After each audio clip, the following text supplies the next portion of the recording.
Hello again, everybody. This is Mr. Everything, and I am coming at you with another wargaming and miniature video. In this video, we're going to be continuing on with our Waterloo project. It's a black powder 28mm Napoleonic project, and I'm working towards figures for Waterloo. But we're doing it in incremental stages. Have to, right? A little bit at a time, gradually building up. So I'm focusing on doing Quatre Bras first and then expanding that into Waterloo. At this battalion level, I do not anticipate being able to do the entire Battle of Waterloo by myself. So what my goal is, or what my plan is to take pieces or chunks of Waterloo and build all the units that are in that combat zone, and then be able to play on the table that single combat zone, and then like Hougoumont, that side of the battlefield or something like that. And then in a future game, maybe not the same day or month or year, but play another battle like over near La Haye Saint or something like that. And by doing all the units for one side, I can use those same units to represent units in the middle, use them as proxies or stand-ins. And then I could also go to a completely different side. But there are units that are unique, like maybe a Brunswick unit, and you can't use the Brunswick unit somewhere else in the battlefield, so you'll need to just make it. Or if there is a Life Guard unit on another side of the battlefield and not in Quatre Bras, or not in that first battle, what I plan to do is not make that unit, even though I have made a few units that are in other parts of Waterloo just because I wanted to do them, like the Empress Dragoons. But if they're not in that spot, I'm going to try to refrain from making those units until I'm ready to move on to another section. So what I'm trying to say is, like, 99% of the troops can be reused in other areas of the battle.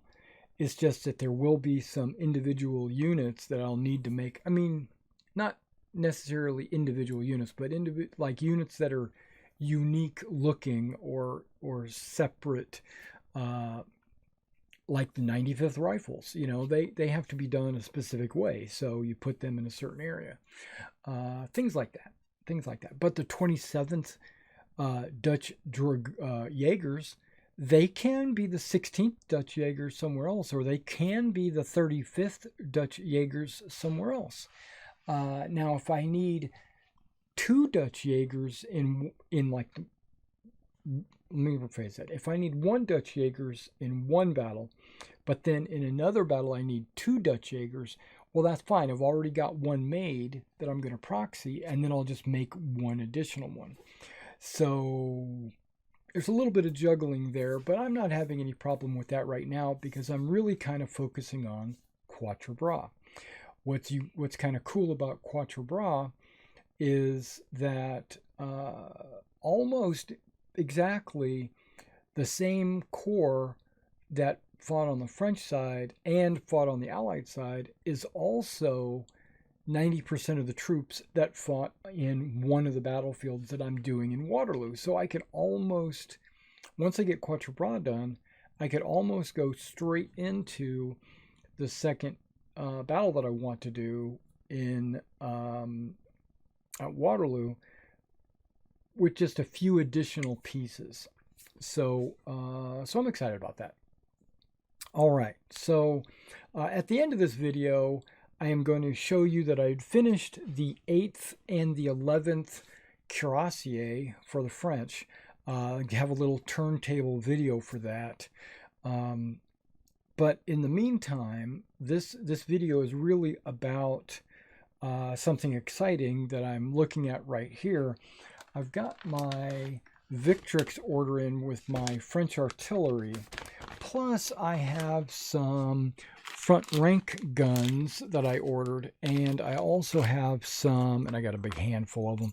I got some Perry additional artillerymen that are going to be used to make all these guns. So let me move the camera just a little bit and have it focus more down here so you can see exactly what I'm doing and how I'm planning on doing it, or doing up the artillery pieces so that you'll get a better idea. And now this is something that you might or might not know. I go through. I have like a checklist of things I do before I before I just start assembling models and gluing them together. First thing I do is I research the battle. Plus, I'm planning on doing a peninsula battle as well, but it's so small, it's like one corps on a side, so it shouldn't be a problem. Once I get Quatre Bras, I should have enough troops to do both sides. But, okay, I'm getting distracted. I go through a checklist, a mental checklist, really. One of them is I research, like, what units do I need? How many of them do I need? Okay, do I need 6? Talking about artillery right now. Do I need 6-pounders? Do I need 9-pounders? Do I need 12-pounders, 8-pounders, howitzers, rockets? What do I need? Right?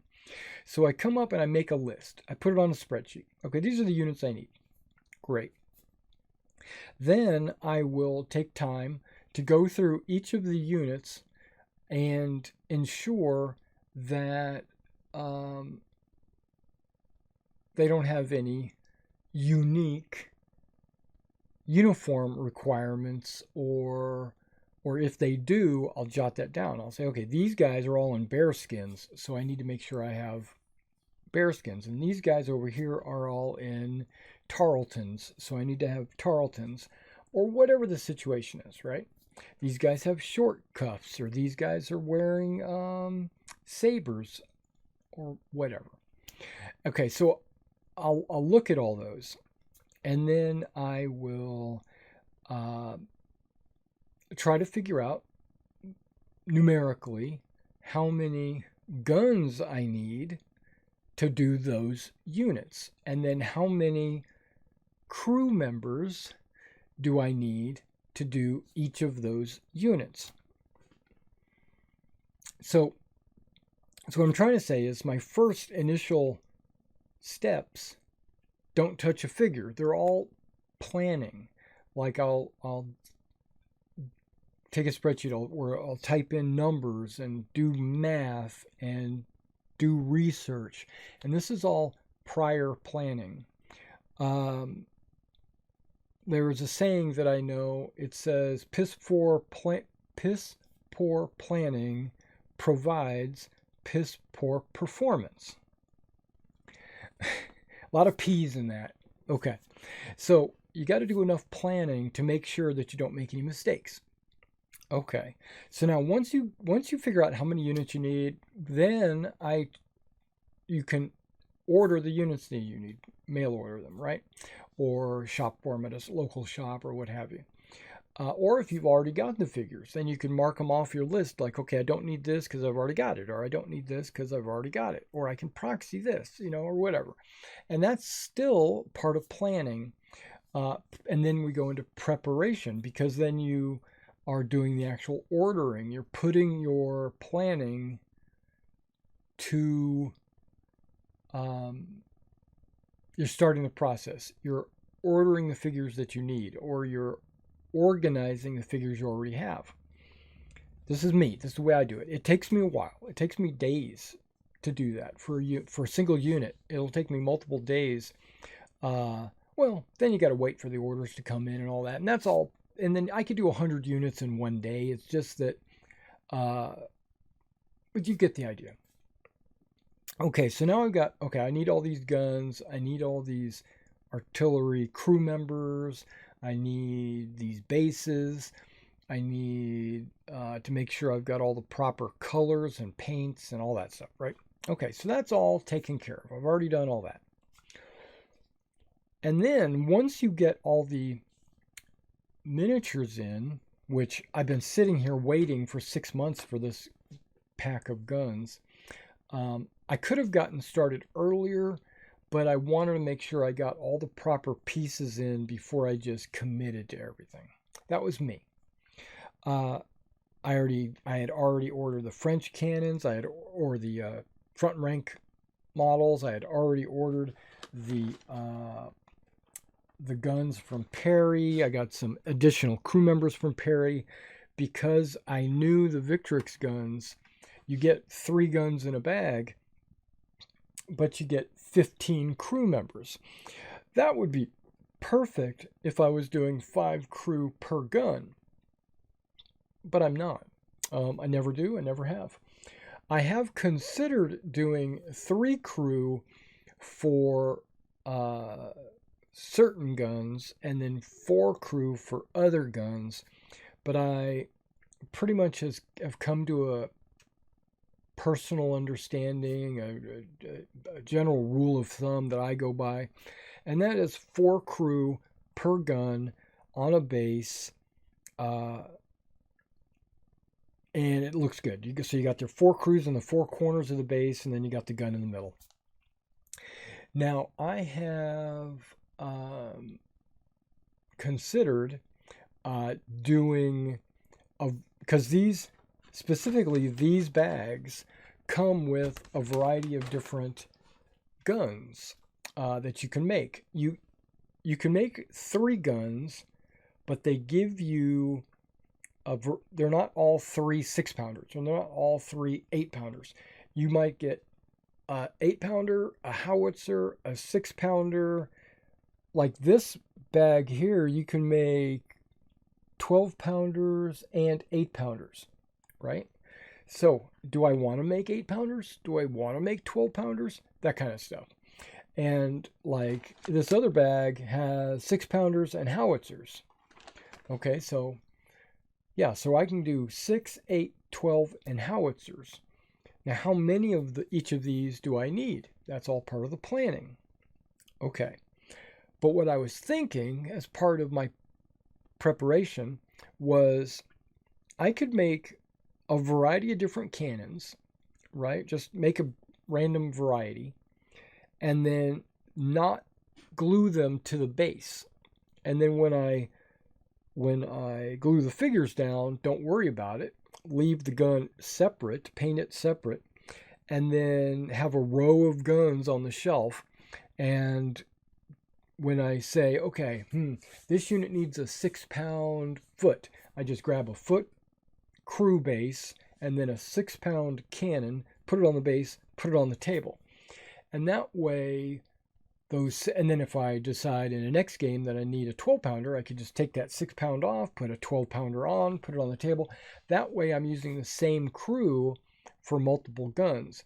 Now I have considered that, and that is something in the back of my mind, but I also don't like that because then the guns and the crew become separate figures, separate models.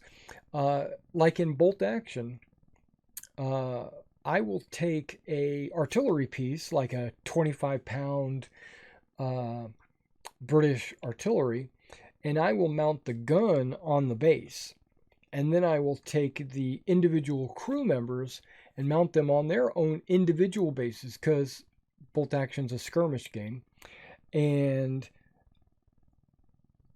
I make it in such a way, and I do this for all of my anti-tank guns and artillery pieces, I make it in such a way that I can take those crew members and put them on the base with the gun.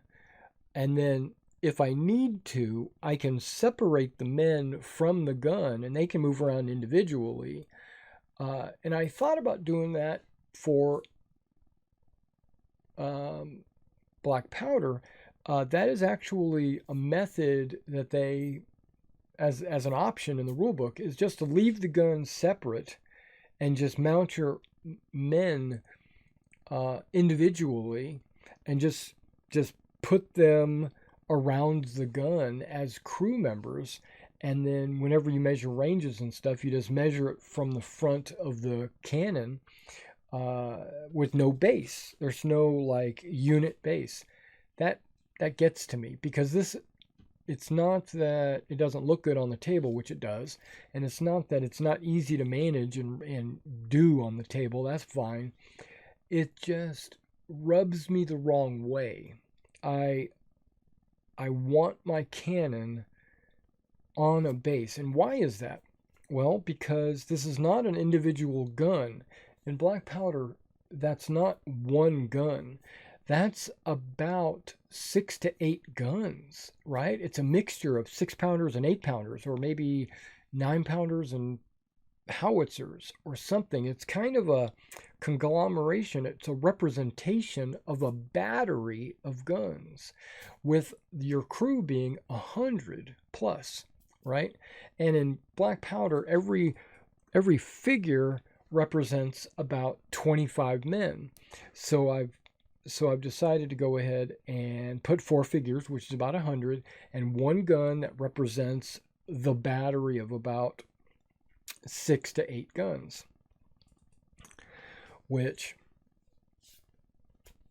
And then because of that, okay, get to my point. Because of that, I want it to be in an orderly box. I want it to be on a base. I don't want the figures to be separate, running around all over the place.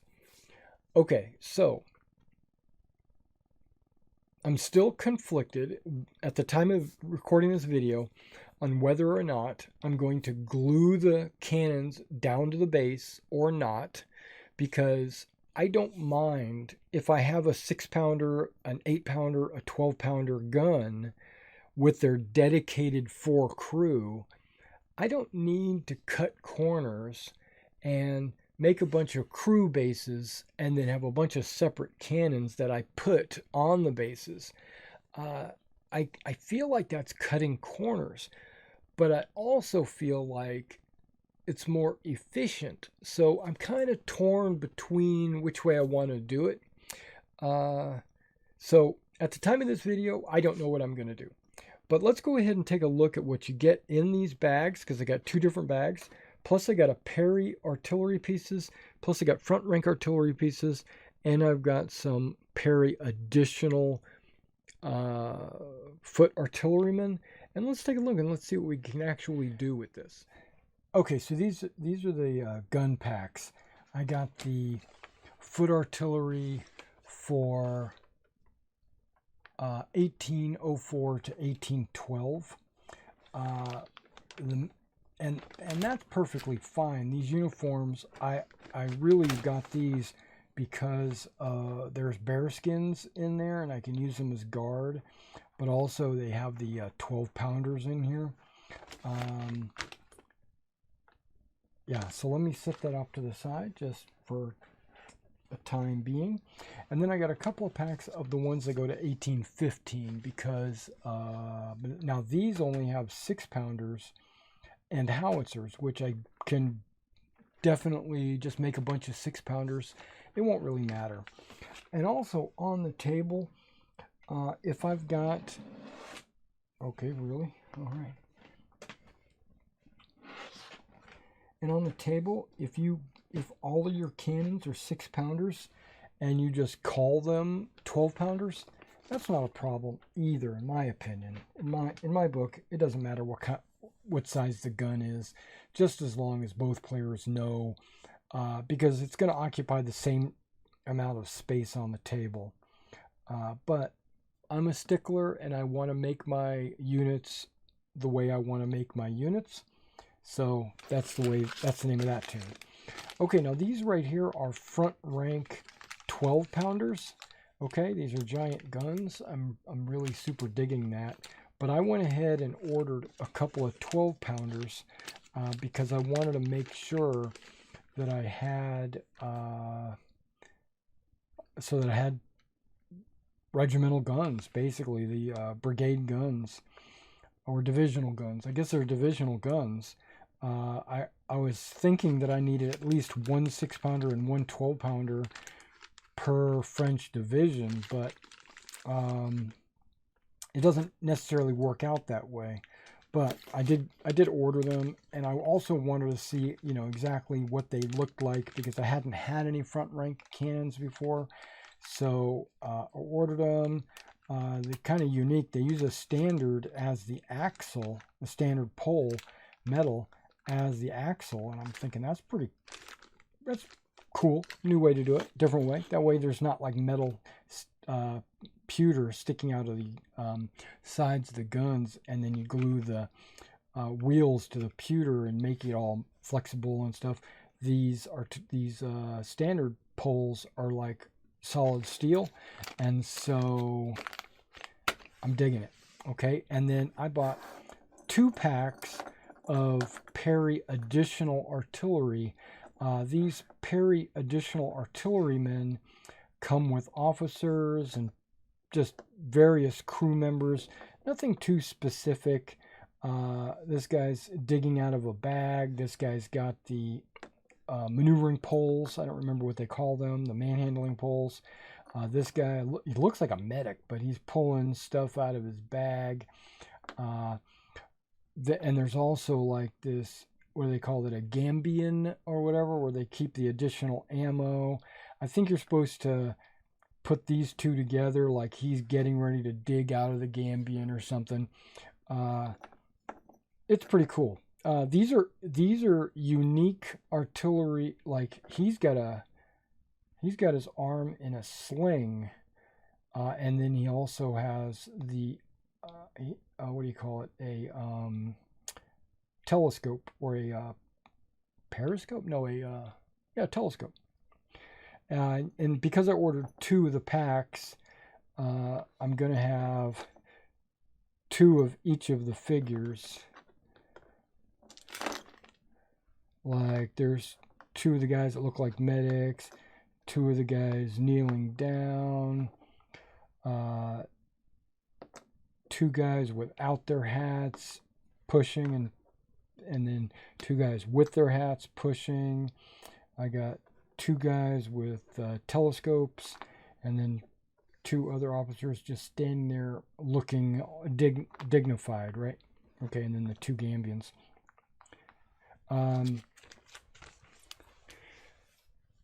These I'm going to use as a 4th crew member for these figures. Okay, I'm going to get to these kind of almost last. So let me hold that off to the side. And then I also have this Perry artillery set. There's 3 artillery guns here with their horse artillery crew. These artillery crew are actually mounted, right, without horses. I don't have their horses. So I'm going to have 3 guns, you know, with wheels and cannons, and then I'll have enough crew to do horse crew. But because I don't mount my artillery on horses or whatever, I do have some French limbers, and I can paint a couple of these up and add these figures easily to those French limbers if I wanted to do that. Now I'm going to just put the trunnions out here, and these guys are all going to go separately into, I'm not even going to count them as crew, because I'm going to be mounting them on French limbers.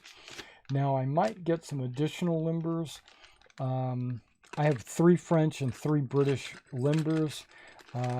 Usually that's enough, because but that you know, depending on how many artillery pieces are on the table, 3 limbers is usually enough, because you usually don't have them all on the table at the same time. And really, I've got some wagons and stuff like that that I can use as limber bases. What the limber base does for the game is it takes a artillery stand that's only about so big, and then it makes it this big. It extends the length of it, which means, yeah, it basically takes your guns and draws them into a march column with your limber piece, because your artillery gun is only one stand, right? So you can't take multiple guns and put them in a row and make a march column. So that limber simulates the length of a march column. I think that's pretty cool. Okay, so these guys are there, those guys are there. Okay. Let's go ahead and open these up. Once I get these bags open and the sprues out, I'll be right back.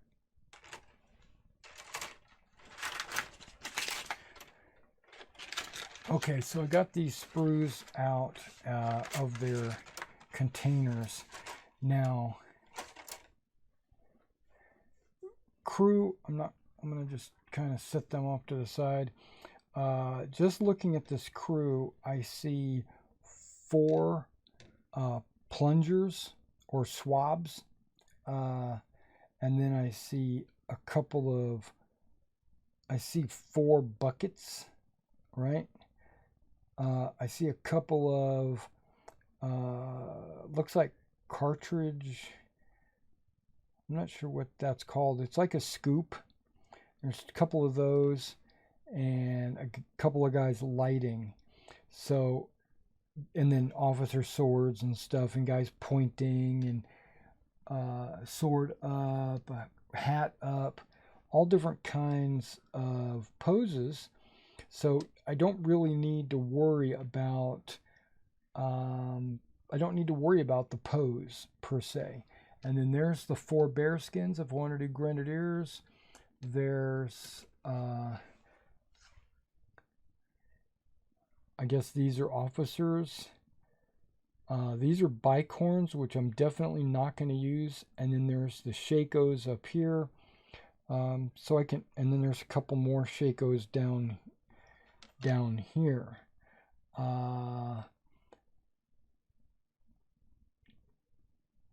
And there's just bare hats, or without a hat. So I guess he would be holding his hat up.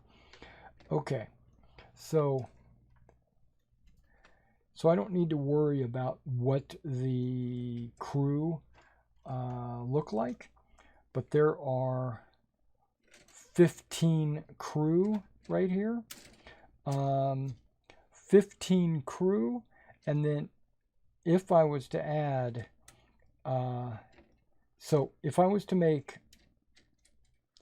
add one of these, and it was to create 4 cannons, I'd rather not do that. I'd rather use the 15 to make 5 cannons with 3 plastic and 1 metal per gun. So I would need 5 metal, right? Something like that. So that would be 20 pieces of crew, right? 20 crew, 5 cannons. Okay, now I'm just putting them on there. This is just speculation. This isn't an actual assignment. And then that would be the 3 guns that it comes with.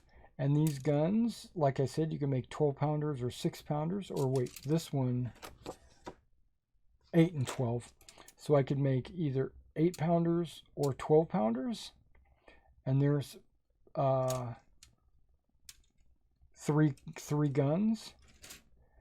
But I would need 2 additional guns for the total of 5 guns, right? Got 5 crew, 5 guns. Hopefully you're following along with me, right? So I've got 15 plus 5 additional, making 20 crew members at 4 crew per gun. That's 5 guns. 3 that come in the package plus 2 additional parry make 5 guns. Okay. I think you understand where I'm going with this. All right, now I could do that. Okay, that was this unit. Okay, perfect. And I could do that again with the next set because they're all pretty much the same. I mean, now these have different hats, but way more than enough that I'm going to make a decision on using. So I'm probably going to guarantee using those bear skins just because I want to have a couple of grenadier or what do you call it? Yeah, all this looks the same. The only thing different is this top row of hats. The arms and everything all look exactly the same. The buckets, the swabs, the scoops, the guy's lighting, the sword arms. Yeah, it all looks kind of the same. So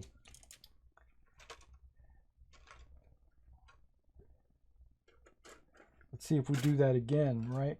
So we got 15 crew, 15 crew plus 5 crew makes 20, which means that would be good for 5 guns. Comes with, oh boy, look at that, a little bitty 6-pounder and a howitzer. Yeah, I'm probably going to be definitely doing those. I'm probably going to throw in a couple of howitzers, but mostly 6 and 12-pounders. I might have a few 8-pounders and a few, yeah, I'll just have to look to see what I actually need. But there's 3 guns there. We knew that. Plus the 2 front rank guns, just to make it easy. Means I got 5 more guns right here. So 5 and 5. So far I've got 6, I've got 10 guns to do. And I'm going to do all these. This is my next project. I'm definitely doing all these. Okay. And then finally, the last bag, it's all exactly the same, right? So I've got 3 guns and 15 crew. But if I was to add just 1 crew member, right, that makes, I'm not going to do it exactly this way, but if I add 1 crew member, that's going to give me 16 for a total of 4 guns. It comes with the 3 guns plus the 1 parry gun for 4. And then I'll just have this 1 extra crew member plus the cav crew. I'll probably have 1 extra plastic because I'll definitely probably use all the metals.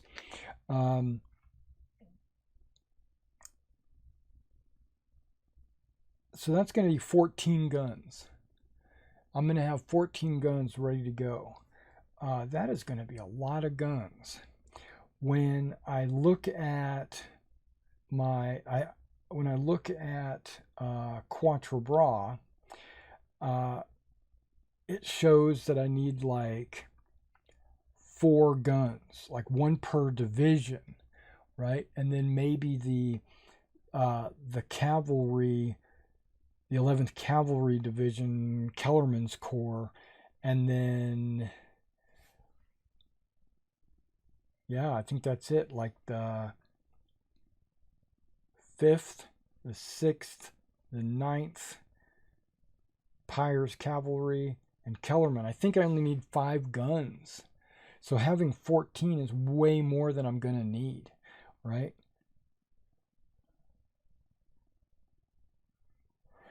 I know there's a lot of people out there that do 2 guns per battery just to flesh it out, but those are the same people that do 36 figures in a battalion and have big tables. I don't have that, so I'm doing 1 gun per battalion. Yeah, I'm going to do 14 guns, and we'll see if that's too many. I'll go through my TO&E and find out if exactly how many guns I need to do the entire Battle of Waterloo, but I don't think I need to do the entire Battle of Waterloo. I might have to cut back on what I'm going to do and maybe even maybe I'll paint some and sell them.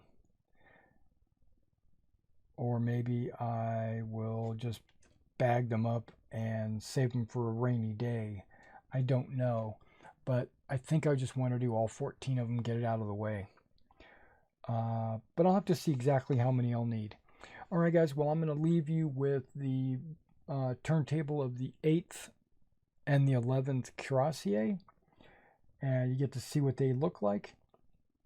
And I'll see you in the next video.